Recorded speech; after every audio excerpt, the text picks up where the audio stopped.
പുതിയൊരു വീഡിയോയിലേക്ക് സ്വാഗതം. ഇന്ന് നമുക്ക് ഒരു ഡിഫൻസ് രംഗത്തെ ഒരു പ്രധാനപ്പെട്ട ഒരു ഡീലിനെ പറ്റി നമുക്ക് സംസാരിക്കാം. മീഡിയയില് വളരെ ഹൈപ്പോടെ നിൽക്കുന്നത് ഇന്ത്യയുടെ 150ഓളം ബ്രഹ്മോസ് മിസൈല് ആവശ്യപ്പെട്ടിട്ട് UAE സർക്കാർ ഇന്ത്യ ഗവൺമെന്റിനെ സമീപിച്ചിരിക്കുന്നു. അത് സംസാരം നടക്കുന്നു എന്നൊക്കെയുള്ള സംസാരങ്ങളാണ് വരുന്നത്.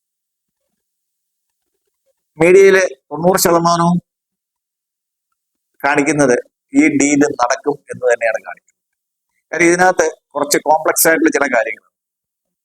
ഒന്ന്, ഈ ബ്രഹ്മോസ് മിസൈല് ഇന്ത്യയും റഷ്യയും ജോയിന്റ് ആയിട്ടാണ് നിർമ്മിക്കുന്നത്.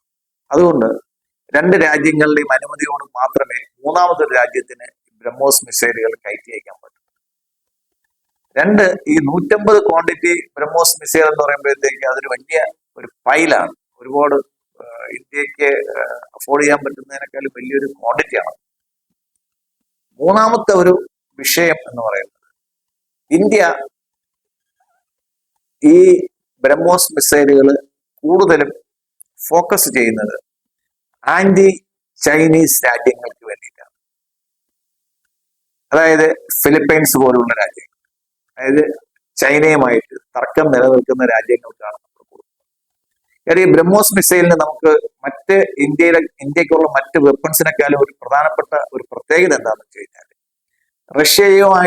റഷ്യക്ക് മറ്റേത് യുദ്ധ ഉപകരണവും ചൈനയ്ക്ക് കൊടുക്കാം. അവർ ഭയങ്കര സൗഹൃദ രാജ്യങ്ങളാണ്, കമ്മ്യൂണിസ്റ്റ് രാജ്യങ്ങൾ എന്നുള്ള രീതി.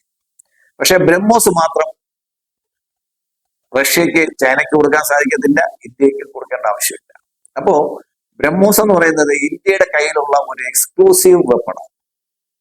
ലോകത്ത് ഒരു ഹൈപ്പർസോണിക് മിസൈല്, ലോകത്തെ തന്നെ ഏറ്റവും ഷാർപ്പായിട്ടുള്ള ഏറ്റവും ഫാസ്റ്റ് ആയിട്ടുള്ള ഒരു മിസൈല് ഇന്ത്യയുടെ കയ്യിലുള്ളത് ഒരു വലിയൊരു അഡ്വാൻറ്റേജാണ്. രണ്ടാമത്തെ വിഷയം വരുന്നതെന്ന് വെച്ച് കഴിഞ്ഞാൽ, ഈ UAE-യുടെയും മറ്റ് പല ഇസ്ലാമിക രാജ്യങ്ങളുടെയും അറേബ്യൻ രാജ്യങ്ങളുടെയും, ഞാൻ മതമല്ല പറയുന്നത്, പല അറേബ്യൻ രാജ്യങ്ങളുടെയും സെക്യൂരിറ്റി അംബ്രല എന്ന് പറയുന്നത് അമേരിക്കയുടെ കയ്യിലാണ്.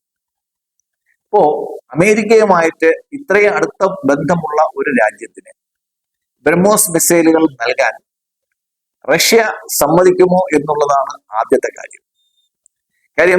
ഡിഫൻസ് മിനിസ്ട്രിയുമായിട്ട് ചർച്ചകൾ നടക്കുന്നുണ്ടെങ്കിലും ഇതുവരെയും മിനിസ്ട്രി ഓഫ് ഫോറിൻ അഫയേഴ്സ്, അതായത് വിദേശകാര്യ മന്ത്രാലയം, ഇതിന് ഒരു പച്ചക്കൊടി നൽകിയിട്ടില്ല എന്നുള്ളത് വളരെ പ്രാധാന്യമുള്ള ഒരു കാര്യമാണ്.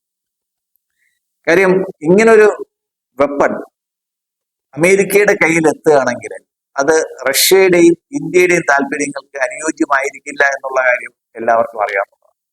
അപ്പോൾ നമ്മൾ പറയുമ്പോഴത്തേക്ക് സിവിൽ ഡിപ്ലോമസിയും മിലിറ്ററി ഡിപ്ലോമസിയും പറയുമ്പോഴത്തേക്ക്, സിവിൽ ഡിപ്ലോമസിയിൽ ചിലപ്പോൾ UAE രാജാവ് ഏറ്റവും വലിയ അംഗീകാരമൊക്കെ മോദിക്ക് കൊടുത്തു കാണും, അവർ കാണുമ്പോൾ കെട്ടിപ്പിടിച്ച് കാണും, അങ്ങനെയൊക്കെ ഉണ്ടാവും.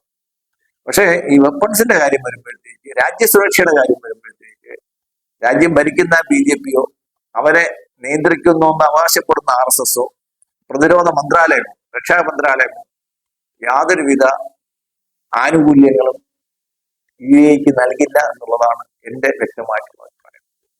എന്തായാലും നമുക്ക് മീഡിയയിൽ ഇത് കൊടുക്കുന്ന, മാത്രമല്ല ആകാശ് എയർ ഡിഫൻസ് സിസ്റ്റവും UAE ചോദിക്കുന്നുണ്ട്, ഇതൊക്കെ കൊടുക്കുന്നുണ്ട്. ഇത് പോയിട്ട് ഇനി വേറൊരു ആംഗിളും കൂടെയുണ്ട്. UAE-യുടെ ഒരു പ്രഖ്യാപിത ശത്രു എന്നുള്ള രീതിയിലാണ് അവർ യുദ്ധം ചെയ്യുന്നത് ഇറാനുമായി. ഇറാന്റെ ചാബഹാർ തുറമുഖം ഇന്ത്യയുടെ കയ്യിലാണ്. ഇറാനുമായിട്ട് ഇന്ത്യ എല്ലാ രീതിയിലും, ഡിഫൻസ് ആയാലും ശരി, നമ്മുടെ വിദേശകാര്യ മന്ത്രാലയത്തിന്റെ രീതിയിലായാലും ശരി, നല്ല ഒരു ബന്ധം ഇന്ത്യയും ഇറാനുമായിട്ട് സൂക്ഷിക്കുമ്പോൾ നമ്മൾ UAE-ക്ക് കൊടുക്കാൻ പോകുന്ന മിസൈലുകൾ ഇറാനെതിരായിട്ട് ഉപയോഗിക്കില്ല എന്ന് നമുക്ക് എങ്ങനെ ഉറപ്പാക്കാൻ പറ്റും? സാധിക്കില്ല.